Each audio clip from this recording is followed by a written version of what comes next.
Hey everyone, my name is Kelsey. This is Tarot with Kelsey. Okay, I'm just gonna jump straight in, okay? So, you know how you're scrolling on social media and you see people in frequencies that you want? Like, it's not even that you want the thing that the person has, or it could be, but it's more like I want to feel the way that they do, and I want my life to feel the way that their life feels, but it necessarily may not look the same, or it's just better, right? Like you scroll on social media and this stuff is better, people have better things, and it feels like you go back to your life and everything just feels a little bit more bland, right? Like it just feels slightly like you're being left behind a little bit. Not that you are, but I mean, you've heard that it's a highlight reel, but emotionally, it just doesn't get through, you know? So, I wanted to do a reading about this. I'm not exactly sure where it's going to go, like what the main message of it is, but let's shuffle the cards and see what is going on because social media is blamed for so many different things, but it's also a double-edged sword. Like it's one of those things where it can be used so well, you know? Like the growth is so exponentially amazing, the same way that the detriments are also equally as terrible. So, what came out was the Empress with the Six of Cups and the Five of Coins at the bottom of the deck. So, let's see. The Empress with the Six of Cups and the Five of Coins at the bottom of the deck. I mean, social media is a highlight reel, right? It just feels like everybody has different timing for the way that their life is meant to be lived. And some people may have the body, but not the relationships. Some people may have the relationships, but not the money. You could have the money, but not the taste. There's so many different variables in terms of how life is lived. And it's almost like, you know how when you read a book and everything is happening at the same time and it's so juicy because you get to experience it from the oneness of humanity, and in the oneness all the facets are covered, but in the individual self there's always some sort of deficit because you can't experience everything all at once. And it's almost like people talk about this a lot, and I'm not just like coming up with this, but Source wanted to get to know itself, so it incarnated into all of our individual aspects in order to know itself. But as our individual selves, we're so separate, and we're like, I have this, but the lack of not having that just eats me up inside, you know? Like I have the food security, but not having the money security is like, oh my God, so annoying. But then some people could have the money security, but they just stress all the time about food or all the time about, you know, whatever else that it could be. So, your solstice, your retreat is to get into the part of you who's connected to everyone and everything so that you can feel like you're experiencing it all at the same time. So, basically, to go deeper. So let's see what the cards have to say about how to do that. Like, what is the path? Because what does that even mean? Go deeper. What does that mean?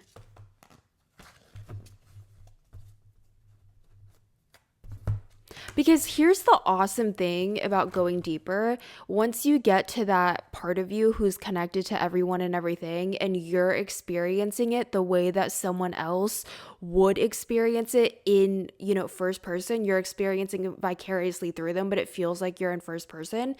When you experience it that way, you're more likely to celebrate it within yourself because you feel like it's happening to you. So it's just like oh my God, this is amazing. I love this so much.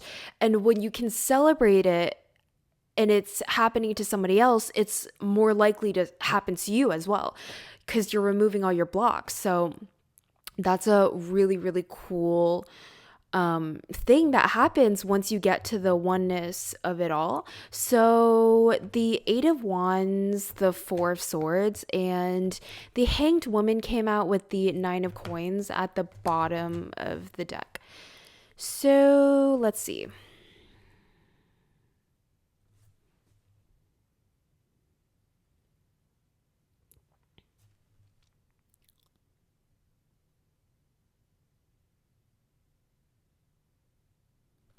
Okay.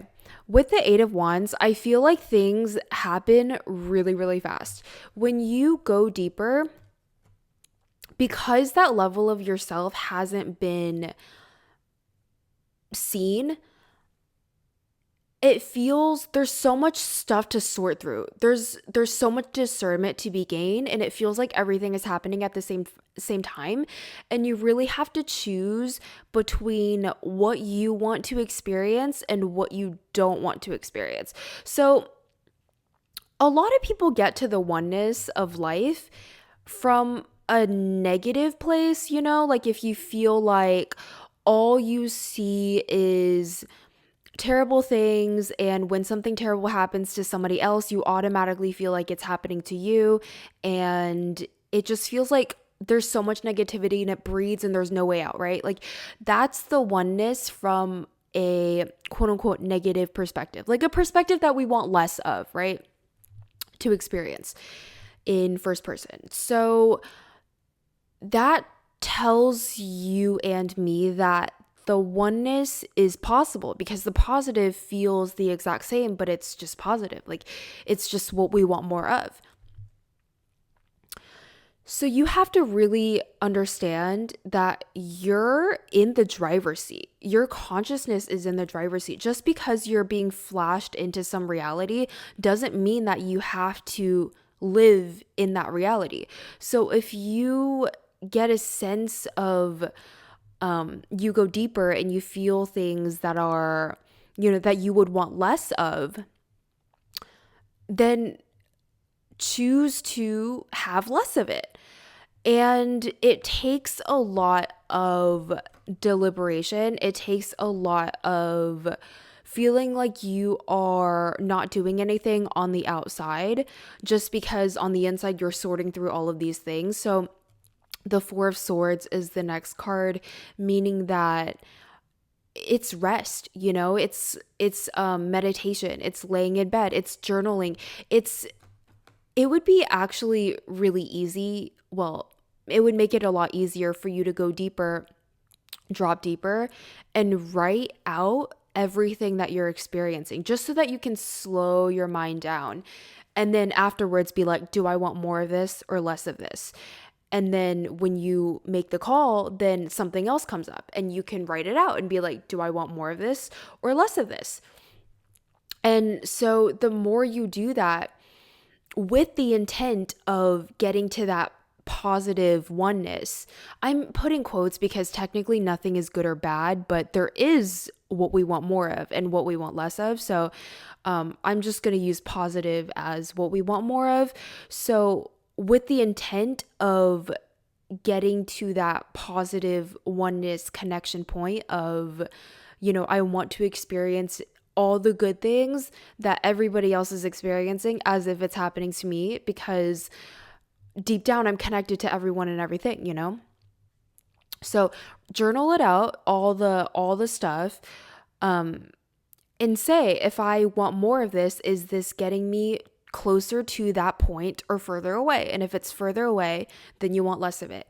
And then if it gets you closer, then you want more of it, Like whenever you meditate, you just get a whole bunch of chaos in your mind, right? That's what I'm talking about. You write out all the chaos and you're like, okay, so this was, what this was. I just got hit by a bus. I don't know, whatever. Does wanting more of this take me closer to that place of positive oneness or further away? Further away. Okay. Next. And then, whatever. My cat died. I don't know. Does that take me closer or further away? Further away. Okay. Next. I went to go wait for the bus and it was magically there and it was amazing. And then I, did all of these things and everything just magically lined up and it was so perfect. Will this get me closer to the positive oneness or further away? Closer. Okay, cool. I want more of that. And then you can have, some people can have like inadequacies of like, oh my God, do I really deserve this? Is this really, like meant for me? Who am I to want a reality like this? And that's just you. Every time you change your frequency, whether it's going up or going down, high vibe or low vibe, there's a part of you that doesn't like the change, and it can come up as inadequacy. It can come up as, oh my God, you're about to die. It could come up as you're going to leave everyone behind. Like basically, it just comes up as a coloration of fear. Every time you leave your comfort zone, there is a sense of fear, because if there wasn't, we would be insane. Like there would be so much chaos everywhere, because what good would a comfort zone be if you're leaving it all the time? And so we're wired to have fear whenever we leave our comfort zone. So sometimes that inadequacy can come up through that, like it can wear that lens, or, whatever else. And maybe it comes up differently for you. I don't know. But you can always ask yourself, is that legitimate, or is that just because I'm leaving my comfort zone? And, if it's because you're leaving your comfort zone, then it's meant to be ignored. And so that one gets me closer. So I want more of that. And then you sit through the leaving the comfort zone feeling. It's uncomfortable for a little while. And then something else will come up. And it's basically just the same process over and over and over and over and over again until you get to that point. And you will get to that point because we all have access to it within ourselves. And once you get to that point, then you're experiencing everything amazing that everybody else is experiencing as if it's happening to you. And plot twist, it actually allows it to happen to you a lot easier. It's like a key. It's like a shortcut, because you already feel like it's happening to you, So yeah, that's it for this reading. That's all that I have for this reading. I hope that this was helpful. This was actually really interesting. I never really thought about it like this, but yeah, I'll see you in my next one. Bye.